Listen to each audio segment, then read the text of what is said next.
We may not have gotten any results on caucus night, but we did learn something pretty interesting. According to entrance polls, 57% of Iowa caucus goers said they support eliminating private health insurance and establishing a single-payer health care system, compared with just 38% who oppose. Among those same voters polled, health care was the most important issue, far outpacing the second-ranked issue, climate change. Joining me now, former health insurance executive Wendell Potter, who blew the whistle on the health insurance industry, leading to many reforms included in the Affordable Care Act. He's currently the president of Business for Medicare for All. Wendell, it is really great to have you. So when you look at these numbers and you found out that 57% of Iowans would support getting rid of private health care, what does it say to you?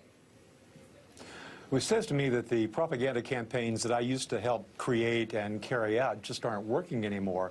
This would have been my worst nightmare when I was in the industry, to see those kinds of results and to see that Medicare for All was resonating so much that you've got at least the top three candidates, two of the top three candidates strongly supporting it. And even Pete Buttigieg has the name Medicare for All in his plan. So it just shows you how strong that brand is now and how it's resonating with the public. For all who want it, with an asterisk. When you see numbers like this, and listen, we have to look ahead to New Hampshire, Nevada, South Carolina, and all the Super Tuesday states. Iowa's just the beginning. But do you expect to see those numbers reflected in who ends up winning in the various primaries going forward? I absolutely think that we will see this continue. Nationally, 75% of Democrats support Medicare for All. A significant majority of the independents do. And generally, it has over 50% support now, which again is something that we haven't seen in the past. And I think you'll see candidates and advocates really out pushing people to understand what it is we're talking about, to persuade them. In fact, one of my organizations is going to be having a significant presence in South Carolina to educate the public down there. Where Joe Biden has been leading in the polls until, well, he still is, I guess, but we're seeing that even there, Bernie Sanders is, in the most recent polls, making a really strong showing there. Well, as somebody who blew the whistle, as somebody who worked for the industry and now who advocates for Medicare for All, I mean, who is the candidate that you're supporting?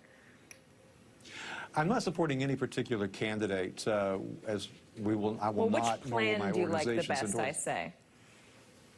You know, I think both Sanders and Warren's plans are very, very close. There's a perception that there's a significant difference. The difference is largely in how they would finance it. Both of them are calling for moving readily to a Medicare for All type system in a 4-year time frame. So that's what we need, and I think there will be some differences that they'll probably continue to talk about in their campaigns, but both of those plans are solid. The problem with Buttigieg's campaign is that it would leave in place the structural problems of our healthcare system, the problems that I blew the whistle on. As long as you have private insurance companies continuing to run our healthcare system, you're going to continue to have people who are in plans with such high deductibles they can't get the care that they need, that turn to GoFundMe or the bankruptcy court, that have limited choices of doctors and hospitals, and people are just fed up. And that's why I think the Sanders and Warren campaign platforms are the best. Wendell, give us a glimpse of what it's going to look like if either Warren or Sanders gets the nomination. What sort of fight will we see against them from the private health care industry? And will they essentially become, proponents for Donald Trump? You know, I think they very possibly will. When I was watching the State of the Union address, and I was paying attention to the language that the president was using as he was talking about health care and Medicare for All, and he was using some of the same phrases that I used to get candidates or encourage candidates to use: socialism, socialized medicine, but they're just not working anymore. But I will tell you this, certainly because of the alarm in the insurance industry, they will be pouring tons and tons of money. In Iowa alone, they spent millions of dollars to try to scare people away from Medicare for All. At one point, they were spending more on ads than any of the candidates. So it'll be, as I've often said, the mother of all propaganda campaigns against it. But I think the industry is seeing that it's just not working like it used to. It didn't work in Iowa. People aren't going to be afraid like they have been. It didn't work in Iowa. Wendell Potter. Wendell, thank you so much for joining us.